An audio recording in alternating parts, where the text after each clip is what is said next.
नमस्कार, दिल्ली के चांदनी चौक से किस्सा कुर्सी का पीएम कौन में आपका स्वागत है।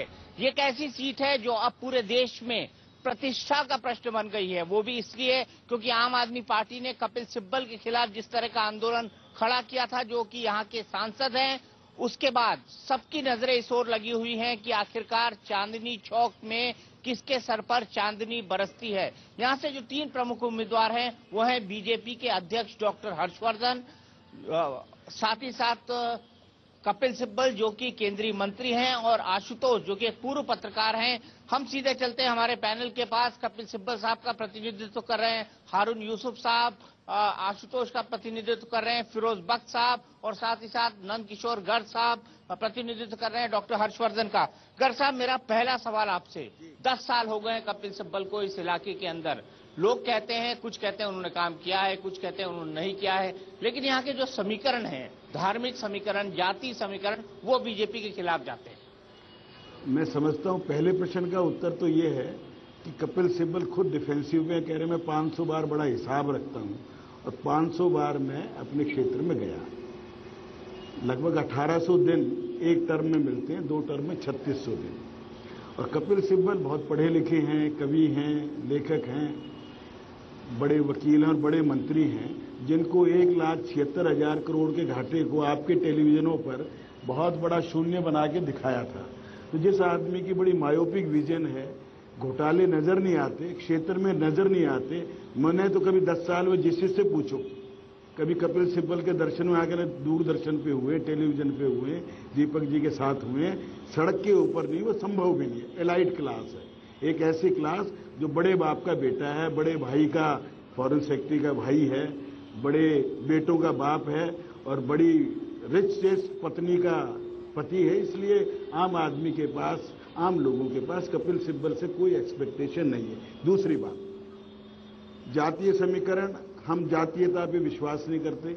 हम 125 करोड़ के भारत को एक मानकर ये चुनाव लड़ रहे हैं। आप एक भी शब्द सितंबर ऑनवर्ड भाजपा के प्रधानमंत्री पद के प्रत्याशी या किसी व्यक्ति से, हमारा एक ही नारा है कि पूरा मुल्क, पूरा देश, ये राष्ट्र 125 करोड़ लोगों का है। इसमें जातीयता, धर्म, पूजा पद्धति, प्रांतवाद, भाषावाद नहीं चलना चाहिए। बहुत हो चुका 67 साल में। इस देश को हम विविधता होते हुए, उसको मेंटेन रखते हुए एक रखेंगे, और उसके लिए हम काम करेंगे। चांदनी चौक ऐतिहासिक स्थल है, उस दृष्टि से भी देखें तो भाजपा के अनुकूल है, क्योंकि चांदनी चौक का पुराना 4 विधानसभा जो हुआ करती है वो रह के 2 हो गई है। 8 विधानसभा इसमें आउटर दिल्ली और सदर और ईस्ट दिल्ली की जुड़ी हैं। इसलिए चांदनी चौक जो 6 साल पहले था, आज वो चांदनी चौक नहीं है। आज इसमें शालीमार बाग, केशवपुरम, पश्चिम विहार, अशोक विहार, मॉडल टाउन, आदर्श नगर जैसे इलाके जुड़ गए हैं, जो व्यापारी बहुल हैं, वैश्य बहुल हैं, और एजुकेटेड क्लास है, जो भाजपा के अनुकूल हमेशा से रही है। भाजपा के अनुकूल है पूरे के पूरे वोटर। हारून साहब, आप क्या कहेंगे? कपिल सिब्बल के इतने कसीदे पढ़ दिए गर्ग साहब ने। देखिए, गर्ग साहब जो कसीदे पढ़ रहे हैं वो अपनी पार्टी की जो उनकी एक आदत रही है और रिवायत रही है कि इल्जाम लगाओ, किसी को कुछ भी कह दो, उसी रिवायत को बरकरार रखा है नंद किशोर गर्ग जी ने। लेकिन मैं आपको बता दूं कि पिछले 10 सालों में जिस तरीके से कपिल सिब्बल ने इस पूरे चांदनी चौक क्षेत्र की सेवा की है, चाहे वो शिक्षा का क्षेत्र हो, चाहे विकास की बात हो। हमारे यहाँ पानी की बड़ी शॉर्टेज थी पुराने शहर में, दिल्ली गेट पे एक बहुत बड़ा रिजर्वायर पानी के लिए उन्होंने बनवाया, और तमाम जो हमारे कांग्रेस के विधायक थे, कभी भी कोई समस्या अगर क्षेत्र की हुई तो वो वहाँ खड़े हुए मिले। अभी नंद किशोर जी कह रहे थे कि वो उन्होंने ये आंकड़े दिए हैं कि मैं 599 बार गया। जब बार बार एक आरोप किसी पे मढ़ा जाएगा तो वो अपनी डायरी भी पढ़ के देखेगा कि क्या मैं वाकई गया था या नहीं गया था। अब जब वो ये बात कहते हैं तो ये इसके ऊपर तुर्रा ये है कि वो जो उन्होंने लिखा है वो तो इतने दिन 1800 दिन होते हैं और 3600 दिन होते हैं। मेरा कहने का मकसद ये है कि कपिल सिब्बल जी ने पूरी दयानतदारी के साथ, ईमानदारी के साथ इस चांदनी चौक क्षेत्र के लोगों की खिदमत की है, और यही वजह है कि आज चांदनी चौक में अब जो हमारे प्रत्याशी हैं भारतीय जनता पार्टी के हर्षवर्धन जी, वो विधायक हैं कृष्णानगर से और लड़ने आए चांदनी चौक में। उनको गली तेलियान याद आई 42 साल के बाद। कपिल सिब्बल पांच मरतबा गर्ग साहब 5 मरतबा वो विधायक रहे कृष्णानगर से। अगर इतने ही संजीदा थे तो मुझे ये लगता ना तो वो कृष्णानगर के लोगों के साथ संजीदा है और न चांदनी चौक के लोगों के साथ संजीदा है कि वहां से छोड़ के, नहीं तो ईस्ट दिल्ली से लड़ रहे थे जो उस कॉन्स्टिट्यूंसी का एक हिस्सा है। भारतीय जनता पार्टी का निर्णय कांग्रेस करेगी या आम आदमी करेगी? देखिए ये हमने देखना कि which is our best foot वो आप सामने रखेंगे। से बार बार कपिल सिब्बल जी को, कपिल सिब्बल जी बहुत बड़े आदमी हैं, काबिल इंसान है। मैं काबिल है, मैंने कहा नहीं, इंसान है बहुत ज्यादा काबिल हैं, लोकसभा से ज्यादा बड़ी चीजों के लिए काबिल हैं, बड़े वकील हैं, सर्वश्रेष्ठ वकील हैं, पर लोकसभा में जनप्रतिनिधि जैसे हारून भाई गली गली घूम सकते हैं, नंद किशोर गर्ग घूम सकता 40 साल से, कपिल सिब्बल नहीं घूम सकते। ये इस पॉइंट पर मैं आम आदमी पार्टी के पास आना चाहूंगा। आम आदमी पार्टी, ये दोनों पार्टियां कह रही है हमारे अंगने में तुम्हारा क्या काम है? दीपक जी, मैं इन दोनों अपने बीजेपी के भाई और हारून भाई की बातें बड़ी दिलचस्पी से सुन रहा था और मुझे थोड़ा समय दें प्लीज, मेरी रिक्वेस्ट है। क्या है कि कुछ विशेषताएं तो गर्ग साहब ने गिनवाई कपिल सिब्बल साहब की, कुछ मैं विशेषताएं गिनवा देता हूं। छोटा सा एग्जाम्पल दूंगा, हारून भाई इसकी गवाही देंगे अगर ईमानदारी से गवाही दें। वो ये कि कपिल सिब्बल साहब की कॉन्स्टिट्यूएंसी में एक स्कूल है, कौमी स्कूल, जिसको इमरजेंसी में गिरा दिया गया था। 36 बार मैंने कपिल सिब्बल साहब को फाइल दी कि उस स्कूल को बनवा दो, ईदगाह में चल रहा है, 715 बच्चे हैं और वो ईदगाह का मैनेजमेंट कहता है स्कूल को यहां से ले जाओ, अपनी जमीन लो, तो वो स्कूल आज तक उन्होंने नहीं दिया, उनकी जिम्मेदारी है। जवाब ले ले। हाँ, जवाब और मैं अभी मेरी बात पूरी नहीं, जवाब देने के बाद मुझे और बिल्कुल भाई जो बात कह रहे हैं मैं फिरोज भाई से ही पूछना चाहता हूं। वो इमरजेंसी के अंदर जो है वो कौमी स्कूल हटा दिया गया था और तकलीफ की बात यह है कि फिरोज बख्श साहब जैसे और तमाम जिनके दिल में दर्द धड़क रहा है कौमी स्कूल का, जब चुनाव आता है तब इस मुद्दे को उठाते हैं, उसके बाद बात नहीं करते। और ये बात नहीं जानते कि दिल्ली सरकार 95% ग्रांट इन्हें जो है उस स्कूल को देती थी। पीछे 5% जो उसकी मैनेजिंग कमेटी थी उसको 5% मैचिंग ग्रांट जो देनी पड़ती है, वो मैचिंग ग्रांट ना देने की वजह से वहां तनख्वाहें रोक दी गई। सुन लें आप बात को। और दूसरी बात यह है कि वो एक गवर्नमेंट एडेड स्कूल है और सरकार आज भी, जब तनख्वाहें बंद हो गई थी तो मैंने ही वहां दोबारा तनख्वाहें शुरू कराई थी।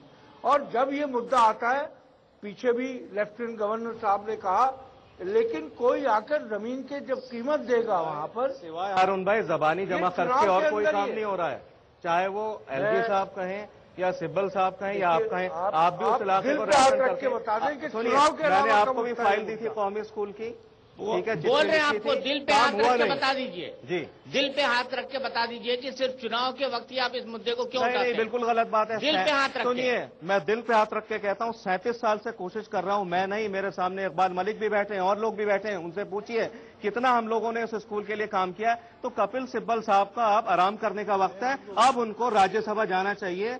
वो लोकसभा में लोगों को रिप्रेजेंट करने के लिए अब मैं नहीं समझता उनकी कोई रुचि रही है, ना वो काम करना चाहते हैं। आप थोड़ा आराम लें और वो राज्यसभा में जाएं, कांग्रेस का जो भी रिजल्ट आता है। और मुझे लगता नहीं है कि इस बार कपिल सिब्बल साहब इस सीट को रिटर्न करेंगे, ये सीट का नतीजा बड़ा इंटरेस्टिंग होगा।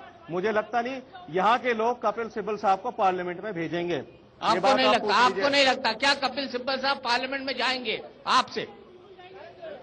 वो नहीं है, क्योंकि जो मुद्दे हैं, जो परेशानियां हैं, वो मुसलसल चली आ रही हैं। आप ये कहते हैं कि जो भी काम हो रहा है वो इलेक्शन के बाद हो रहा है, क्या काम हुआ? मैं तो नहीं समझता कि कुछ काम हुआ है। हर आदमी अपनी जगह परेशान है, वही नारा चला आ रहा है। क्या गुजरात का फिसादी रह गया एक मामले, हमारे इशू रह गया क्या थे? और हमारे आम आदमी के जो मसाइल हैं वो उसके ऊपर नहीं रह गए। आपको लगता है कि गुजरात के फसाद से बाहर निकलना चाहिए? बिल्कुल। किस बात के लिए होता है? अभी गुजरात के अंदर हुआ क्या था? अभी नगर के अंदर हुआ, कहाँ फिसादात होते हैं? कौन उसके ऊपर हेल्प करता है? क्या था? कुछ भी नहीं करता, आदमी मर जाता है, खत्म हो जाता है। मगर उसको बार बार रोने से क्या थे? 10 साल 15 साल से क्या फायदा होता है? आप जो आज के मुद्दे हैं उसके ऊपर आइए ना, जो रोजाना के मुद्दे। अभी जैसे फिरोज भाई ने कहा क्या था, स्कूल का मसला, 30 साल से क्या थे कोशिश कर रहे हैं, स्कूल नहीं बना। किसके पास वो फाइल नहीं गई? कौन कहता है क्या थे कि इलेक्शन का वक्त है? हाँ, कौन कहता है इलेक्शन का वक्त है ये? हाँ, आप ये बताइए कि यहाँ का पानी का, ट्रांसपोर्ट का, क्या थे, एजुकेशन का, किस चीज का मसला हल हुआ? इसका मसला हुआ यहाँ पर क्या कहना चाहते हैं? एक मिनट, सरकार जो रो रही है 40 साल तक, सरकार वो सब उनका रोना चाहिए। हम अकलियत के लोग हैं तो कुछ नहीं है।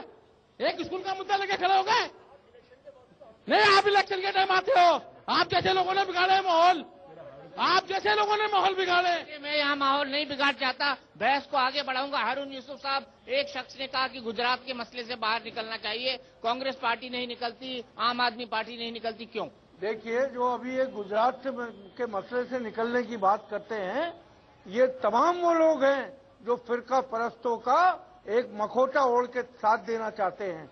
गुजरात में अगर जाके देखना है तो देखिए मुसलमानों की आवाज कैसे दबा दी गई है और पूरे हिंदुस्तान को वो गुजरात बनाना चाहते हैं। और सवाल इस बात का है कि ये इन जैसे लोग जो आज ये कह रहे हैं कि गुजरात को दिखाकर मुसलमानों को न डराओ, कांग्रेस के लिए भी कई जो मजहबी रहनुमा है उन्होंने बड़े भाषण दिए। जाके पूछे सूरत, अहमदाबाद, भरूच, गुजरात किस तरीके से मुसलमान खौफ के साए में, लेकिन कांग्रेस के राज में 65,000 छोटे बड़े, ये आपको जो आंकड़े केजरीवाल और उन 65,000 दंगों में से हारून भाई सिब्बल साहब को बताना चाहूंगा 24,000 ऐसे हैं जो गुजरात के जितने बड़े कांग्रेस के विपक्ष के नेता श्रीमान शंकर सिंह बाघेला हैं, जो 50 साल तक संघ की शाखाओं में और भाजपा के मंत्री, विधायक, सांसद रहे। इसलिए सांप्रदायिकता का जो मुद्दा है इतना घिस घिस के समाप्त कर दिया मेरे हारून भाई की पार्टी ने कि हम सर्वधर्म समभाव, हम 125 करोड़ मुल्क की बात करते हैं और ये लोग बात करते हैं किसी विशेष कम्युनिटी की। इसलिए हम 125 करोड़ का भारत, इसमें रहने वाले सभी भाई बहन, उस मुद्दे के ऊपर जिस मर्जी में कोई बहस करे, ना गुजरात में अंतर है, ना मध्य प्रदेश में, ना छत्तीसगढ़ में, गोवा में क्रिश्चियन 25% है हमारे 7 एमएलए।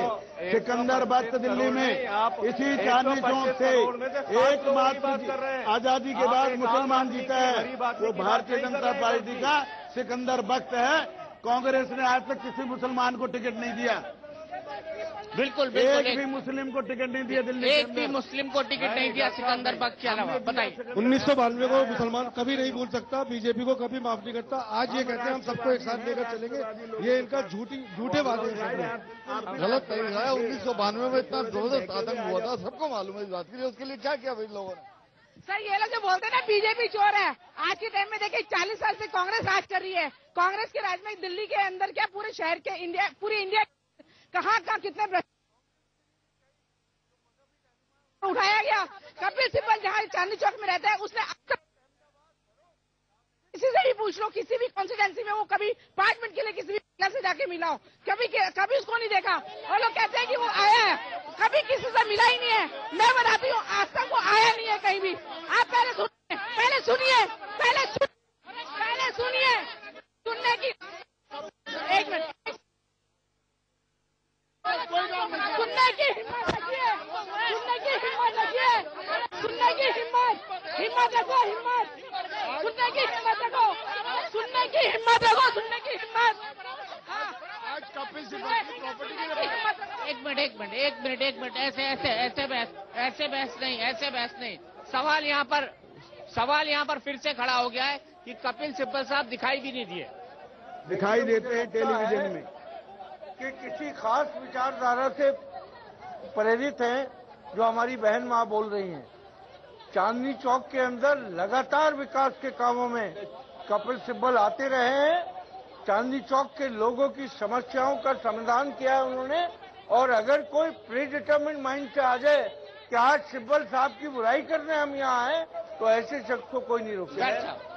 जो शाहजहानाबाद का डेवलपमेंट जगमोहन जी ने प्लान बनाया था, 1 इंच काम हुआ हो तो शहर, जिसको चांदनी चौक में कह रहा हूं बहुत बदल गया। चांदनी चौक वो नहीं है जो केवल शहर था। फिर भी मैं केवल शहर की बात करूं, जहां हारून साहब भी 20 साल से एमएलए, एक काम कोई भीड़ भाड़ कम करने के लिए, ट्रैफिक के लिए, बाजारों के पुनर्विकास करने के लिए, जो मार्केट बनाई थी कागज वालों के लिए गाजीपुर में, केमिकल वालों के लिए, ओलंपिक के लिए, एक व्यक्ति 15 साल से मेरे भाई मंत्री हैं, 5 साल मेरे साथ पहले विधायक थे, ये शीला दीक्षित जी ने, या कपिल गाजीपुर में केमिकल वालों के लिए, ओलंपिक के लिए, एक व्यक्ति 15 साल से मेरे भाई मंत्री हैं, 5 साल मेरे साथ पहले विधायक थे, ये शीला दीक्षित जी ने, या